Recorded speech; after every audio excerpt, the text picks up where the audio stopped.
بسم الله الرحمن الرحيم. الحمد لله رب العالمين، صلى الله وسلم على رسوله الأمين وعلى آله وصحبه أجمعين. اللهم اصلح لنا نياتنا وذرياتنا وأحسن ختامنا يا أرحم الراحمين. أما بعد، الله سبحانه وتعالى izni bilan yangi bir mavzuda dars boshlaymiz. U ham bo'lsa tungi namoz ahkomlari. Ma'lumki, Sha'bon oyi yarimlab qoldi, Ramazon oyi yaqinlashib qoldi. Ramazon oyi kunduzlari ro'za bilan, tunlari qiyomda o'tkaziladigan oy ekanligi hammamizga ma'lum. Shu munosabat bilan qiyomul layl haqida, tungi namoz haqida dars qilishni munosib deb bildim. Ma'lumki, namoz ibodatlarning eng afzali. Ibn Majah rahimahulloh sunanlarda rivoyat qilgan hadisda Nabiy sallallohu alayhi vasallam aytadilarki: "Wa'lamu anna khayra a'malikum as-salah." Bilinglarki, sizlar qiladigan amalning eng yaxshisi namoz deyilgan. Demak, har qanday amaldan afzal bo'lgan amal bu namoz. Chunki banda bilan Allohning orasidagi munojot bu namoz, bog'lanish bu namozda bo'ladi. Endi namozni eng afzali farz namozlar bo'lsa, farz namozdan keyingi eng afzal namoz bu tungi namoz. Nabiy sallallohu alayhi vasallam aytadilarki: "Afdalus solati ba'dal faridati salatul layl." Farz namozdan keyin eng afzal namoz bu tungi namoz deganlar. Nabiy sallallohu alayhi vasallam ham Muslim rivoyat qilgan. Xo'p, mana bu tungi namozni muhim ekanligiga dalolat qiladigan bir narsa shuki, Alloh subhanahu va taolo 5 vaqt farz namozni, ya'ni 5 vaqt namozni farz qilishdan oldin qiyomul laylni farz qilgan. Nabiy sallallohu alayhi vasallamga va sahobalarga islomning avvalida qiyomul layl farz bo'lgan. Ya'ni tahajjud namozini o'qish, qiyomda turish bu farz amal bo'lgan. Mana bu qanchalik muhim ekanligini ko'rsatadi. Keyinchalik bu 1 yil davom etib, keyin Alloh subhanahu va taolo buni mansux qilib, keyin mustahab bo'lib qolgan. Nabiy sallallohu alayhi vasallamning haqlarida vojib bo'lib qolgan degan qaul bor. U zotning haqlarida ham mustahab degan qaul bor. Bu ixtilofli masala. Demak, islomning avvalida farz qilingani kabi Nabiy sallallohu alayhi vasallam ham Madinaga kelgan paytda birinchi odamlarni targ'ib qilgan narsa nima bo'lgan? Bir qancha amallarga targ'ib qilib, shulardan biri kechasi namoz o'qish bo'lgan. Abdulloh ibn Salom aytadilar: Nabiy sallallohu alayhi vasallam shu Madinaga kelganlarida birinchi aytgan so'zlari nima bo'lgan? Ya ayyuhan nas afshus salam. Ey insonlar, salomni yoyinglar. Atimut ta'am, taom beringlar. Va sallu bil layli wan nasu niyam. Odamlar uxlayotganda kechasi namoz o'qinglar. Tadkhulul jannata bi salam. Jannatga salomat kirasizlar deganni eshitganman deganlar. Demak, Madinaga kelishlari bilan birinchi targ'ib qilayotgan narsalari kechasi odamlar uxlayotganda namoz o'qish. Salaf solihlar mana bu tungi namozning ahamiyatini bilganliklaridan bunga katta e'tibor qaratishgan, kechalarni sabrsizlik bilan kutishgan. Ba'zilari kecha tugab tungi namozdan to'liq hali o'qib to'ymaganligidan hasrat nadomat chekadiganlar bo'lgan. Bomdod vaqti kelib qoldi, lekin hali bu namozga to'ymadim deb hasrat nadomat chekadigan darajada shu namozni o'qib lazzatlanishgan. Endi bu ummatga holiga qarasangiz, hozir ham ko'pchilik kechasi bedor bo'lib, kechani ko'pini uyqusizlik bilan o'tkazadi. Lekin farq nimada? Oldingilar namozda o'tkazsa, zikrda, Qur'on o'qish bilan o'tkazsa, hozirgilar yo jo'ralar bilan yarim kecha o'tiradi, gaplashib, yo televizorning oldida, yo YouTube'da, yo boshqada bir narsa ko'rib, boshqa qilib, ya'ni lekin namozda emas, zikrda emas, boshqada emas, boshqa narsa bilan o'tkazyapti. Keyin qarasangiz, yo bomdodga uxlab qolyapti, yo zo'rg'a bomdodga turadi, tahajjud o'qimaydi va hokazo. Imom Malik aytganlaridek: "La yuslihu akhiru hadhihi al-umma illa ma aslaha awwalaha." Ya'ni mana shu holatda oldingilar erishgan yutuqlarga erishishimiz mumkin emas. Ya'ni oldingilarga o'xshab qisqa muddatda qancha kufr diyorlarini fath qilishdi. Islomni qancha bir joylarga yoyishdi. Sahobalar, tobiinlar va hokazo. Va bunga asosiy sabab ular shu qiyomul laylda Alloh subhanahu va taoloning haqqini ado qilishlarini kanda qilmasdan shu orqali erishdimi? Endi bu ummatning oxiri ular qilgan ishlarni qilmasdan turib erisha olmaydi. Imom Malik aytganlaridek: "Lan yusliha akhiru hadhihi al-umma illa ma aslaha awwalaha." Bu ummatning oxirini isloh qilmaydi illo avvalgi ummatni nima isloh qilgan bo'lsa o'sha amallarni qilsak, shundagina biz bu ummatning oxirini isloh qilishimiz mumkin deyiladi. Ya'ni hozirgi kunda shu bomdodga ya'ni zo'rg'a turadigan bo'lib qoldik. Masalan, o'sha yo kechani befoyda narsalar bilan o'tkazadi ko'pchilik. Juda nima deydi, gunohdan salomat qolganimiz, bomdodgacha uxlaganimiz. Televizor ko'rmasdan boshqa qilamiz, uxlab chiqqanimiz, gunoh ham emas, foyda ham emas deyishimiz mumkin. Lekin bomdodgacha uxlagan odam haqida Rasululloh sollallohu alayhi vasallam nima dedilar? Imom Buxoriy va Muslim rivoyat qilgan hadisda Ibn Mas'ud radhiyallohu anhu rivoyat qiladilar. Zikra inda Nabiy sallallohu alayhi vasallam rajulun faqila ma zala naiman hatta asbah. Nabiy sallallohu alayhi vasallam nazarlarida bir kishi tilga olinadi. Bu kishi tong otguncha uxlab qopti deyildi. Rasululloh sallallohu alayhi vasallam shu tong otguncha uxlab qopti deyildi. Ma qama ila solat, namozga turmadi. Bu kishi nima bo'ladi deganda Nabiy sallallohu alayhi vasallam aytdilar: "Rajulun bala shayton fi udhunihi." Bu kishini qulog'iga shayton bog'liq qilib ketgan ekan dedilar. Mana shu uxlab qopti, tong otguncha namoz o'qimabdi. Ya Rasululloh deganlarida bu qulog'iga shayton bog'liq qilib ketgan kishi deyildi. Shu yerda ulamolar ixtilof qilishgan. O'qimagan namozi qaysi namoz? Ba'zi ulamolar bu yerda tungi namoz deyishgan. Shu tungi namozda uxlamasdan, tungi namozda o'qimasdan uxlab qolganligi uchun shayton bog'liq qilib ketdi deb tafsir qilishgan.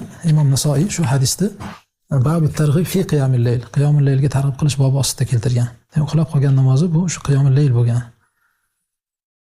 Desa, ba'zi ulamolar bo'lsa, yo'q, bu yerda maqsad namozni o'qimasdan uxlab qolibdi degani yo xufton yo bomdod deydi. Yo xufton yo bomdod deydi. Endi xufton deganlar tong otguncha uxlab qolibdi deyildi. Demak, tong otganda odatda bomdod paytida turgan bo'lsa ham bu o'qimagan namoz shunda farz namoz, ya'ni xuftondan oldin uxlab qolgan bo'lsa yoki xullas xufton kirgandan keyin xuftonni keyinroq o'qiyman deb xullas o'qimagan bo'lsa, shu xufton o'qimagan odam haqida yoki bomdod o'qimagan odam haqida shu tong otib masalan vaqti chiqay deb qolguncha bomdodni o'qimabdi degan ma'noda tafsir qilganlar ham bor. Ya'ni Sufyan rivoyatida hada indana nama anil farida, biz nazdimizda bu farz namozni o'qimay uxlab qolgan kishi deb tafsir qilganlar bor. Nima bo'lganda ham bu ehtimol bor, ya'ni hadisda shu qiyomul layliga turmasdan uxlab qolgan kishini qulog'iga shayton bog'liq qilib ketadi deyildi. Xo'p, bu endi haqiqiy ma'nomi yoki majoziy ma'nodami? Ulamolar bundan ham ixtilof qilishgan. Ibn Hajar rahimahulloh Fathul Boriyda keltirgan. Qurtubiy rahimahullohdan haqiqiy ma'no iroda qilingan bo'lishida hech qanday ma'nolik yo'q deydi. Yani haqiqiy ma'noda shayton bog'liq qilib ketgan bo'ladi. Chunki shayton yeyishi, ichishi, uylanishi bularni hammasi kelgan. Odamki yeydi, ichadi, uylansa, demak bavul qilishi ham haqiqiy ma'noda bavul qilishi mumkin va ulamolar shaytonni bavli pok ekanligiga shuni dalil qilishgan. Shu uxlab qolgan odam quloqni yuvarib keyin o'qisin deyishmagan yoki g'usl olib keyin nima qilish, ya'ni pok bo'lgan topishmoq qilib aytadi buni. Ya'ni shaytonni bavli pok deydi. Xullas nima bo'lganda ham haqiqiy ma'noda bavul qilib ketgan bo'lishi mumkin. Falaman yamin an yabul degan Imom Qurtubiy. Ba'zi ulamolar yo'q, bu majoziy ma'noda. Ya'ni shayton bavul qilib ketibdi degani u shu zikrni eshitmasligi uchun, namozga uxlab qolish uchun shayton uni quloqini to'sib qo'ydi. Shu azonni ham eshitmaydi, azon aytilayotsa hech narsa eshitmasdan shu uxlab qolish uchun, zikrni eshitmaslik uchun shayton uni quloqini to'sib qo'ydi degan ma'noda, majoziy ma'noda deganlar ham bor. Xo'p, nima bo'lganda ham xullas mana bu holatimiz shu bo'lib qolgan. Ya'ni ko'pchiligimizning holatimiz shu shayton bavul qilib ketgan holati. Bu Nabiy sallallohu alayhi vasallam aytgan gap. Nabiy sallallohu alayhi vasallam aytgan gap, tong otguncha uxlab qolgan kishi haqida bu shayton quloqiga bog'liq ketgan kishi deyildi. Abdulloh ibn Mas'ud aytgan ekanlar: La ulfiyanna ahadukum jifata laylin wa qutruba nahar. Sizlarni birortangizni tunda bir o'limtikka o'xshab yotgan, kunduzi esa bir quturib holatda topmayin degan.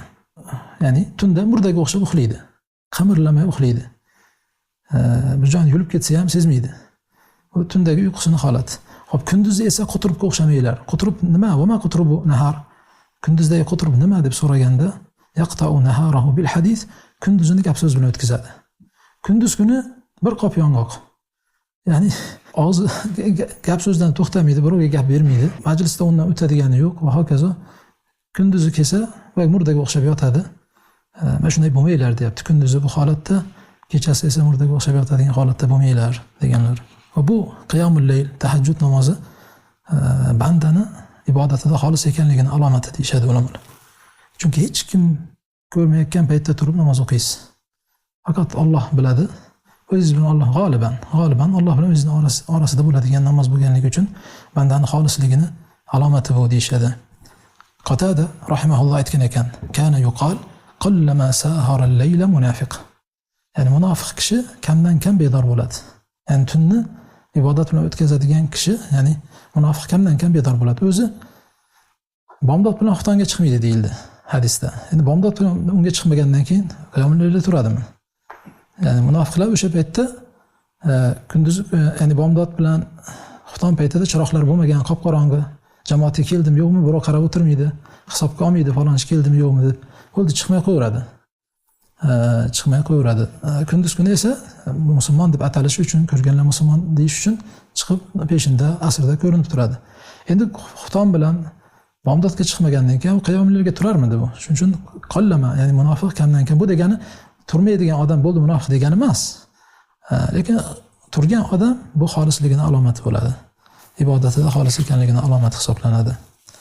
Xullas, bu mavzuni tanlashdan sabab avvalambor o'zimga, keyin boshqalarga bir eslatma bo'lishi uchun. Aslida bu mavzuda inson gapirishga ham hayo qiladi, xuddi u narsani qoyillatib qo'ygandek, lekin bu haqda qo'ldan kelgancha o'rganib, fazilatlarni bilib, boshqalarga eslatish ham insonga bir nima bo'ladi, turtki bo'ladi shu ibodatda masalan davom etishida va hokazo. Ikkinchi nima? Sababi ba'zilar qiyomda turmaydi emas, qo'ldan kelgancha tahajjud o'qiydi va hokazo, lekin ahkomlardan bexabar bo'lishi mumkin. Qancha sunnatga muvofiq bo'lsa, shuncha nur ustiga nur bo'ladi, yaxshiroq bo'ladi. Gohida inson qo'ldan kelgancha harakat qiladi-yu, lekin amali sunnatga xilof bo'lishi mumkin. Shuning uchun tungi namozimiz ham sunnatga muvofiq bo'lishligi uchun qanday o'qishdi, bu bilib olish uchun tungi namoz ahkomlari haqida batafsilroq dars qilishni niyat qildik. Xo'p, asosan bu mavzu 3 ga bo'lib o'rganamiz inshaalloh. 3 bobga bo'lib. Birinchisi qiyomul layl ahkomlari, ya'ni tahajjud ahkomlari. Ikkinchisi vitr namoziga oid ahkomlar. 3-bobda tarovih namoziga oid ahkomlar. Bu safar faqat inshaalloh 1-bobda o'zi bilan kifoyalanamiz. Ya'ni qiyomul laylga tegishli ahkomlarni 1-bobda o'zini 12 fasldan iborat. 1-bob 12 fasldan iborat. 1-fasl qiyomul layl, ya'ni tahajjud fazilati. 2-faslda qiyomul layl haqida kelgan salaflarning xabarlari, so'zlari, amallari. 3-fasl esa qiyomul laylga yordam beruvchi sabablar. 4-fasl qiyomul layl odoblari. 5-faslda qiyomul layl hukmi. 6-fasl qiyomul layl, ya'ni tahajjud namozining vaqti. 7-fasl tahajjud namozini qancha rakat o'qilishi. 8-fasl sifati, qiyomul layl yoki tahajjud namozining sifati. 9-fasl qiyomul laylga xos bo'lgan duo va zikrlar. Ya'ni aynan shu namozda, tahajjudda xos bo'lgan qanaqa zikrlar, qanaqa duolar bor shu haqda.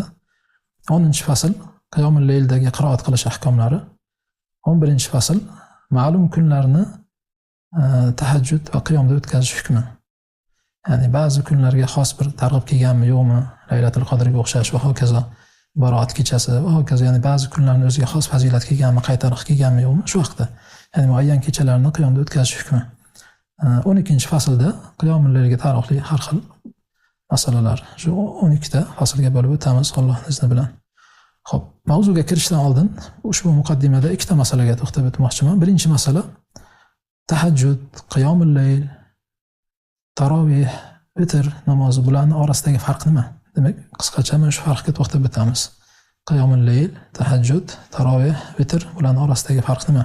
Xo'p, birinchi qiyomul laylga kelsak, qiyomul layl so'ziga kelsak, 2 xil ma'noda ishlatiladi. Aslida qiyomul layl desa, tunni namoz bilan o'tkazish, tunda namoz bilan bedor bo'lish. Ya'ni kechasi namoz o'qishga qiyomul layl deyiladi. Asl ma'nosi shu. Ya'ni gohida ikkinchi ma'nosi tunni har qanday ibodat bilan o'tkazish ham qiyomul layl deyiladi. Ya'ni namoz bilan bo'lsin, zikr bilan bo'lsin, Qur'on o'qish bilan bo'lsin, xullas tunni ibodat bilan o'tkazish qiyomul layl deyiladi. Maroqil Falah kitobida keladi. Qiyomning ma'nosi tunni aksar qismini toat ibodatda o'tkazish. Ba'zilar esa bir qismini bo'lsa ham, oz qismini bo'lsa ham, ya'ni aksar qism bo'lish shart emas, oz qismini bo'lsa ham toat ibodatda o'tkazish. Qur'on o'qiydi, hadis eshitadi, tasbih aytadi, Nabiy sallallohu alayhi vasallamga salovat aytadi. Mana bularning hammasi qiyomul laylga kiradi deganlar. Va ayrim ulamolar man qoma Ramazona imanan va ihtisaba, kim Ramazonni iymon va savob umidida qiyomda o'tkazsa degan hadislarni ham nima deb tafsir qilishgan? Aynan namoz deb emas, balki qiyomni bitta umumiy ma'noda tushunamiz. Namoz, zikr, Qur'on o'qish bilan va hokazo o'tkazsa ham shu qiyomul laylni qiyomda o'tkazgan bo'ladi. Shu qiyomdan maqsad umumiy ma'noda ibodat bilan o'tkazsa, zikr, Qur'on o'qish, namoz o'qish va hokazo. Garchi eng afzal amal namoz bo'lsa, iloji boricha namozni ko'proq o'qish kerak. Lekin toliqsa inson va hokazo o'tirib Qur'on o'qishi, zikr qilishi va hokazo. Mana bu ham qadr kechasini qiyomda o'tkazdi bo'lib o'sha hadis ostiga kiradi. Man qoma ramazona degan hadis ostiga kiradi. Demak, qiyomul layl ikki xil ma'noda ishlatiladi. Namoz ma'nosida yoki har qanday ibodat ma'nosida. Endi qiyomul layl bo'lishi uchun uyqu bo'lishi shart emas. Uyqudan oldin o'qilsa ham qiyomul layl deyiladi, uyqudan keyin turib o'qilsa ham qiyomul layl deb aytilaveradi. Ya'ni xuftondan keyin, bomdodda xuftonning 2 rakat sunnatidan keyin 2 rakatdan xohlagancha namoz o'qisangiz qiyomul layl deb aytilaveradi. Xuftondan keyin bir uxlab turib, keyin turib o'qisangiz ham sahardan oldin, bomdod vaqti kirishidan oldin o'qisangiz ham 2 rakatdan keyin vitr o'qisangiz, mana bu ham nima deyilaveradi? Qiyomul layl deb aytilaveradi. Endi tahajjudga kelsak, tahajjud bu faqat tungi namozga aytiladi. Xossatan namozda o'ziga ishlatiladi. Ya'ni tunda Qur'on o'qishga tahajjud deyilmaydi. Tunda turib zikr qilishga tahajjud deyilmaydi. Tunda turib namoz o'qishga tahajjud deyiladi. Demak, tahajjud bu namozga xos va ba'zi ulamolar uyqudan keyin bo'lish kerak tahajjud deydi. Shunda tahajjud bo'ladi deyshadi. Ya'ni tahajjud bo'lishi uchun uxlab turib keyin o'qish kerak deydi. Demak, shundan ma'lum bo'ladiki, tahajjudning ikkita sifati bor. Faqat tahajjud deb namoz o'qigan kishiga aytiladi, tunda namoz o'qigan kishiga aytiladi va ikkinchi sifat uyqudan keyin bo'lish kerak deydi. Shunga ko'ra hozir qiyomul layl bilan tahajjud farqi nimada desak, qiyomul layl umumiyroq bo'lyapti. Qiyomul layl tahajjud namozidan umumiyroq bo'lyapti. Qiyomul layl birinchidan namozdan boshqa ibodatlarga ham aytiladi. Kechasi Qur'on o'qish, zikr qilishga ham ishlatiladi. Tahajjud faqat namozga ishlatiladi. Ikkinchidan qiyomul layl uyqudan oldin bo'lsa ham qiyomul layl qilgan bo'laverasiz, uxlab turib o'qisangiz ham qiyomul layl deyilaveradi. Tahajjud deb faqat uyqudan keyingiga aytiladi deydi. Ammo tarovih namozi bu Ramazon oyida o'qiladigan, kechani avvalgi qismida o'qiladigan tungi namozga aytiladi. Ramazon oyi kechani avvalida, ya'ni xuftondan keyin o'qiladigan, yengil o'qiladigan namozga tarovih namozi deyiladi. Shayx ibn Boz rahimahullohdan shu tarovih, qiyom, tahajjud namozlarning farqi haqida so'ralganda aytadilarki, as-salatu fil layl, kechasi o'qilgan namoz tahajjud deb ataladi, qiyomul layl deb ataladi. Alloh subhanahu va taolo va minal layli fatahajjad bih, kechasi turib tahajjud qiling deyildi. Boshqa oyatda esa ya ayyuhal muzammil qumil layla illa qalila dedi. Ya'ni ey kiyimlarga burkanib olgan zot, kechasi qoyim bo'ling deyildi. Demak, qiyom ishlatildi. Ikkinchi oyatda, birinchi oyatda tahajjud ishlatildi. Ikkalasi ham tungi namozga tahajjud ham qiyomul layl ham deb aytilaveradi. Ya'ni go'yoki Ibn Boz rahimahullohning javoblaridan bir xil ma'noda tahajjud bilan qiyomul layl bir xil ma'noda deb tafsir qilyaptilar. Amma tarovih fa hiya tutlaqu inda ulama ala qiyamil layl fi Ramazon awwal al-layl. Amma tarovihga kelsak, u ulamolar nazdida Ramazon oyida kechaning avvalgi qismida o'qiladigan qiyomul laylga aytiladi. Ma'mura'at at-takhfif va adam al-itala, ya'ni uzun o'qilmaydi. Odatda masalan bir paradan o'qiladi, 2 paradan o'qiladi. Masalan, uzoq o'qilmaydi tarovihda masalan. Ya'ni ko'p masjidlarda masalan shu 30 kunda bir marta xatm qilinadi. Shuni endi qisqa o'qiladi degani shu. Ya'ni nimani oxirida Ramazon oyi, ya'ni qiyom o'qiladi. U qiyomda uzunroq o'qiladi odatda. Shunga nisbatan yengilroq o'qiladi deyilyapti. Va tahajjud ham deb atalaveradi, qiyomul layl ham deb atalaveradi o'sha tarovih namozini ham. Wala mushahhata fi zalik deydi. Endi vitr namozichi bu qiyomul layl xos turi. Qiyomul layl tungi namozning xos turi bu vitr deyiladi. Inshaalloh buni vitr bobida alohida qiyomul layl bilan vitrning farqini va tarovih bobida yana ham ko'proq qiyomul layl bilan tarovih orasidagi farqlarga to'xtab o'tamiz.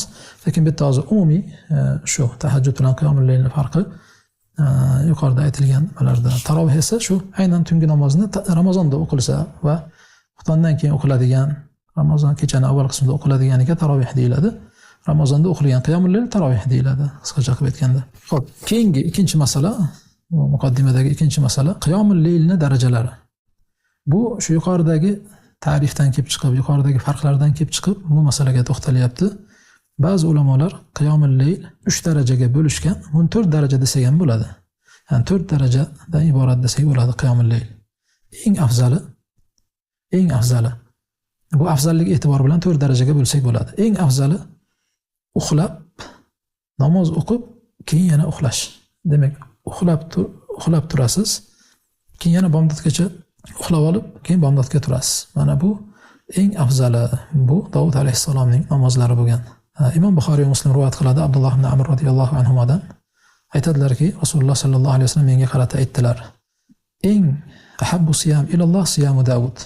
Alloh taologa eng suyukli roza Davud alayhissalomning rozasi. Kana yasumu yawman va yuftiru yawman. Bir kun roza tutardi, bir kun og'zi ochiq bo'lardi. Va ahabbu solati ilalloh solatu Davud. Alloh taologa eng suyukli namoz Davud alayhissalomning namozi. Kana yanamu nisfal layli va yaqumu thuluthahu va yanamu sudusahu. Kechani yarmini uxlardilar. 3dan birida qoim bo'lib, keyin yana 6dan birida uxlardilar deyapti. Demak, kechani 6 qismga bo'lsak, 3dan birida uxlardilar. Kechani 3dan birini uxlardilar. Keyin 3dan ikkisini qiyomda bo'lib, yana 6dan birini uxlardilar deyapti. Demak, avvali uyqu, oxiri ham uyqu bo'lyapti, o'rtada namoz bo'lyapti. Mana shu eng afzal daraja shu deyishadi.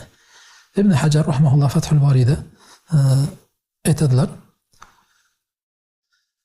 Davud alayhissalom shu hadisning sharhida kechani avvalida dam olardilar. Qiyomga kuchi yig'ib, masalan, dam olardilar.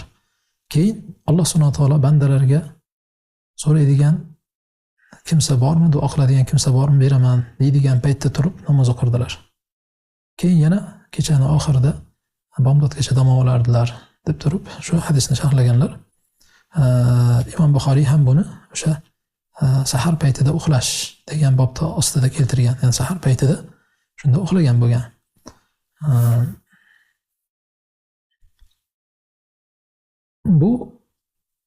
Mana bu hadisga uyg'un deydilar. Ya'ni buni hikmati malollanib qolmaslik uchun. Chunki Nabiy sallallohu alayhi vasallam aytganlarki, "Innalloha la yamallu hatta tamallu." Sizlar malollanmaguncha Alloh taolo malollanmaydi. Demak, inson o'zi malollanib, zerikib, tashab qo'ysa, Alloh ham savob berishdan to'xtaydi va hokazo. Demak, sizlar malollanmaguncha Alloh taolo malollanmaydi deyilyapti. Demak, buni foydasi hozir mana shu tarzda tahajjud o'qishning foydasi 3 ta foydasini zikr qilaman. Birinchidan, an-nawm ba'da al-qiyam yurihu al-badan. Shu qiyomul layldan keyin ozgina uxlab olish bilan badan dam oladi. Bomdodgacha badan dam oladi. Ikkinchidan, bomdod namozini va bomdoddan keyingi tonggi zikrlarni bir tetik holatda aytishiga, xushu bilan o'qishiga sabab bo'ladi. Uyqusirab emas, xushu bilan tetik holatda aytishiga sabab bo'ladi va riyoga tushib qolmaslikka ham sabab bo'ladi. Shu ozgina uxlab olish. Chunki shu kechasi turgan bo'yicha shu bomdodga chiqsa va hokazo shu uyqusiraganday bo'lib va hokazo, ya'ni namoz o'qiganlik alomati ko'rinishi mumkin, zohir bo'lishi mumkin deydi. Ammo ozgina uxlab olsa yana bu xuddi endi bomdodda turgandek bo'lib, riyodan uzoqroq bo'ladi, riyodan yiroqroq bo'ladi. Mana shu foydalari bor. Orada namoz o'qib, keyin yana nima qilish turishdi. Bu mashaqqatliroq bo'ladi. O'rindan ataylab shu namoz uchun turib, keyin yana yotib, bomdodga yana turish, yana mashaqqat ko'proq bo'ladi. Mashaqqati qancha ko'p bo'lsa, ajri shuncha ko'proq bo'ladi. Oysha onamiz aytganlarki, Imom Buxoriy rivoyat qilgan hadisda, "Ma alfahu as-sahar indi illa naima." Ya'ni sahar payti qachon qarasam, Rasulullohni uxlagan holatda topardim. Nima degani? O'sha kechasi bilan namoz o'qib, lekin saharga yaqin ozgina dam olib olardilar. Shuning uchun sahar paytida uxlagan holatda topardim deganlar. Ya'ni sahardan maqsad oxiril layl, kechaning oxirgi qismida shu uxlagan holatda topardim deganlar. Demak, Nabiy sallallohu alayhi vasallam aynan shu Davud alayhissalom yo'llarini tutgan bo'lganlar. Kechasi turib, Ibn Abbos hadislarida ham kechani avvalida yo undan kechani yarmida yo undan sal oldinroq, sal keyinroq turdilar deydi. Demak, namoz o'qib, keyin Oysha onamiz aytgandek sahar paytida yana uxlab olib turib, keyin turardilar. Ba'zi hadislarda endi uxlamasdan turib, Bilol radhiyallohu anhu kelib azon namozga chaqirganda turib namozga chiqqanliklari ham kelgan.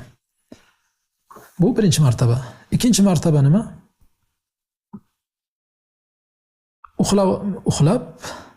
Uxlab turib namoz o'qish. Bomdodgacha masalan. Bomdodgacha uxlamasa ham. Xullas, xuftondan keyin uxlab, keyin turib tahajjud o'qish, bomdoddan oldin masalan yoki kechaning yarmida shu bo'yicha bomdodgacha uxlamasdan nima qilsa ham, mana bu ikkinchi daraja bu. tahajjud deb ba'zi ulamolar aynan shuni uyqudan keyin turib o'qisa, shu tahajjud deb aytishgan. Va buni uxlamasdan turib tahajjud o'qishdan yo qiyomul layl o'qishdan afzalroq deyishgan ulamolar. Ya'ni uxlab olib keyin o'qish afzal, uxlamay tahajjud o'qigandan ko'ra. Shuning uchun ikkinchi martabada zikr qilishgan. Bunga dalil nima desa, Alloh subhanahu va taolo inna nashi'atal layli hiya ashaddu wat'an va aqwamu qiyla degan. Inna nashi'atal layl albatta kechasi turish, shu uxlagandan keyin turish deyishgan. Nashi'atal layl kechasi uxlab turib o'qilgan namoz ashaddu wat'an ko'proq muvofiq keladi va aqwamu qiylan va aytilgan so'z to'g'riroq bo'ladi, qiroati to'g'riroq bo'ladi deb tarjima qilishgan oyat. Ya'ni uxlab turgandan keyin dam olgan bo'lasiz. Ashaddu wat'an ya'ni ko'proq muvofiqroq bo'ladi degani, ya'ni til aytayotgan narsaga qalb muvofiq bo'ladi. Ya'ni tilda o'qiyotgan Qur'onlaringizni ko'proq tadabbur qilasiz va hokazo. Chunki mashg'ulotlar bo'lmaydi, xoli bo'lasiz, shovqin-suron bo'lmaydi va hokazo. Aytayotgan narsangizni ko'proq tadabbur qilasiz va aqvamu qiylan degani ko'proq tushunasiz, yaxshiroq tushunasiz aytilayotgan narsalarni, o'qilayotgan suralarni deyshadi. O'sha nashi'atal laylni ma salla ba'da ruqdatin, shu uxlab turib o'qilgan namoz deb tafsir qilishgan. Uchinchi martaba nima? Xufton bilan bomdodda orasida namoz o'qish uxlamasa ham. Endi ba'zilar bor, men yotsam tura olmayman deydi. Tura olmayman deydi. Shu bomdodda zo'rg'a turaman deydi. Xo'p, bular uchun xuftondan keyin bo'lsa ham namoz o'qing, tahajjud deyilaveradi. Ya'ni xuftondan keyin, xuftonning 2 rakat sunnatidan keyin xohlagancha 2 rakatdan 4 rakatmi, 6 rakatmi o'qib, keyin vitrni o'qib keyin yoting. Shu ham tahajjud deyilaveradi. Bu endi 3-martaba deyiladi. Xuftondan keyin uxlamay turib namoz o'qish ham tahajjud deyilaveradi. 4-daraja bor. Bu shom bilan xuftonning orasida namoz o'qish. Hanbaliy mazhab ulamolar nazdida qiyomul layl vaqti shomdan keyin kiradi deydi. Xuftonni o'qib bo'lgan bo'lish shart emas deydi. Endi ko'pchilik ulamolar yo'q. Tahajjud bo'lish uchun, qiyomul layl bo'lish uchun xuftonni 2 rakat sunnatdan keyin, ya'ni xuftondan keyin o'qilish kerak deydi. Shunda qiyomul layl bo'ladi deydi. Ya'ni bu eng ixtirofli surat bo'lganligi uchun eng oxirgi darajaga qo'yildi. Endi shom bilan xuftonning orasida o'qish, inshaalloh bu haqda kengroq salaflardan ba'zi asarlar keltiramiz. Ya'ni shom bilan xuftonning orasi ham xullas qiyomul laylga kiradi deganlar bor, uni ham fazli bor. Shuni ham kanda qilmaslik kerak. Ya'ni ba'zilar ayniqsa yoz paytlarida. Yoz paytida xufton kech o'qiladi. 11:30 bo'lib ketadi. O'zi bomdodga soat 4da turishingiz kerak yana. Qiyin bo'lib qoladi. O'sha paytda o'zi bomdodga o'zi uyqusirab odam zo'rg'a yetib boradi. Xuftonga zo'rg'a yetib boradi. Shu paytda shom bilan xuftonning orasida uyqusirab o'tirmasdan 2 rakatdan xohlagancha namoz o'qisangiz ham shu Imom Ahmad mazhabida qiyomul laylga kiradi deydi. Shu qiyomul laylga kiradi deydi. Hech bo'lmasa shuni orasida o'qib oling, masalan, shom bilan xuftonning orasida o'qib olsangiz, bu ham qiyomul laylga kiradi degan olimlar bor. Endi hozir muqaddimani tugatishdan oldin Davud alayhissalomning namozlari haqidagi hadisga bir e'tibor bering. Davud alayhissalom ikkita foyda aytaman shu hadisga taalluqli. Birinchisi, eng afzal ro'za Davud alayhissalomning ro'zasi. Nimaga? Bir kun ro'za tutib, bir kun og'iz ochardilar. Har kun ro'za tutgan odam bundan ko'ra afzalroq emasmi deyish mumkin. Abdulloh ibn Amr ibn al-As nima degandilar? Men bundan ham ko'piga qodirman dedilar. Ya'ni har kun ro'za tutishga qodirman degandilar. La afzala min zalik dedilar. Yo, bundan afzali yo'q dedilar. O'zimda olib qarasangiz, qancha ko'p odam, qancha ko'p tutsa, shuncha ajr ko'proqdek, shuncha yaxshiroq emasmi deb tuyuladi. Yo'q, ya'ni bu yerda ham Allohning haqqini, ham banda o'zining haqqini jamlash bor. Bir kun Allohning haqqini berib ro'za tutsa, bir kun tananing haqqini berib og'iz ochiq bo'ladi. Mana bu muvozanatni saqlash afzali shu. Va uzoq davom etishi uchun ham shu. Inson uchun foydaliroq. Abdulloh ibn Amr ibn al-Asning o'zlari hayotlarining oxirida qiynalib qolganlardan qaniydi Rasulullohning ruxsatlarini olsam bo'lardi degan. Qiynalib qolganlardan shu ruxsatlarni olib, o'sha yengillikda olsam bo'lar ekan deganlar. Aslida farz emas. Lekin Rasulullohning oldilarida bir narsani bo'ldi qilaman deb qo'yib, keyin orqasidan bu narsani qanday qilib qo'yishni xohlamasdan go'yoki buni o'ziga ib ko'rmaganlarda, shuni hayotlarining oxirigacha qilganlar, faqat qiynalib qolganliklaridan qaniydi ruxsatlarni olsam bo'lar ekan deb qo'ygan. Demak, Allohning haqqini berish bor, bandaning haqqini berish bor. Nima ham Davud alayhissalom ham qarasangiz, namozlarini ham qarasangiz, ayni shu narsa. Ya'ni kechani 3 qismga bo'lib, 3dan 2 qismini uyquda o'tkazyaptilar. 3dan 2 qismini uyquda o'tkazib, 3dan 1 qismini Alloh uchun ajratyaptilar, qiyomda turib o'qiyaptilar. Demak, mana bu yerda inson o'zining ham haqqini, Allohning ham haqqini berish kerakligi, bu narsada muvozanat saqlash kerakligini bildiradi. Ikkinchidan, ikkinchi foyda. Davud alayhissalom kim bo'lgan? Payg'ambar bo'lgan. Va yana podshoh bo'lgan. Ya'ni ham payg'ambarlik, ham mulk ato etilgan podshoh bo'lgan Davud alayhissalom o'g'illari Sulaymon alayhissalom, masalan, ma'lum bo'lganlardan. Ya'ni aksar payg'ambarlarga payg'ambarlik berilgan, lekin ham payg'ambarlik, ham mulk, butun davlatni boshqarish, ya'ni o'sha payg'ambarlik berilganlar ham shu narsa boshqargan, lekin ular aynan podshoh bo'lganlar, ham podshoh bo'lgan, ham nabiy bo'lganlar. Shu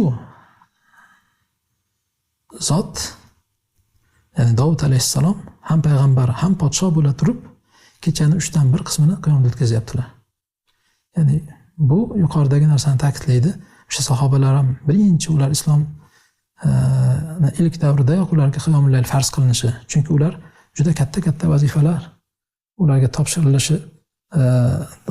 topshirilishi kerak edi va haqiqatda u vazifani ular bajardi, lekin u uchun ular tayyor bo'lish kerak edi. Qiyomul laylga o'xshash ibodat bilan o'zlarini chiniqtirib, hokazo Robbisi bilan bog'lanib bu narsaga tayyor bo'lish kerak edi. Hozir Davud alayhissalom ham payg'ambar, ham podshoh bo'la turib bu narsani kanda qilmaganlar. Balki shu davlatni boshqarishga ham, nubuvvatdagi risolatni yetkazishga ham shu narsa sabab bo'ladi. Qiyomul layl Alloh bilan bog'lanish sabab bo'ladi. Shuni a'lo darajada bajarishga. Keyin ko'pchilik talib ilmlarni ko'rasiz, bunga o'xshash ibodatlarga beparvo bo'ladi. Hadisa, men talab ilm qilyapman deydi, yoki da'vat etkazyapman deydi, yoki odamlarga ilm beryapman deydi, tarqatyapman deydi va hokazo. Bir mutaaddi ishlarni zikr qilib, mana bu ishlarda qarasangiz kamchilikka yo'l qo'yganini ko'rasiz.